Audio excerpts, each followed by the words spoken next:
আওয়ামী লীগ নির্বাচনে নেই, অথচ কলকাঠি নাড়ছে তাদেরই নেতারা।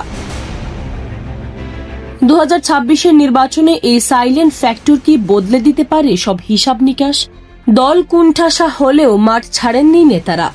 নরসিংদীতে 5টি আসনে এবং গোপালগঞ্জ 2 আসনে স্বেচ্ছাসেবক লীগ নেতা কামরুজ্জামান ভুঁইয়ার মতো নেতারা স্বতন্ত্র প্রার্থী হিসেবে লড়াইয়ে নেমেছেন, যাদের মনোনয়নপত্র বৈধ হয়েছে।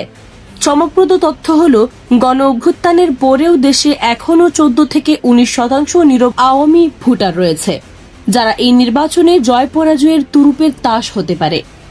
বিএনপি বা জামায়াত প্রকাশ্যে বিরোধিতা করলেও তলে তলে এই বিশাল ভোট ব্যাংক নিজেদের বাক্সে টানতে মরিয়া।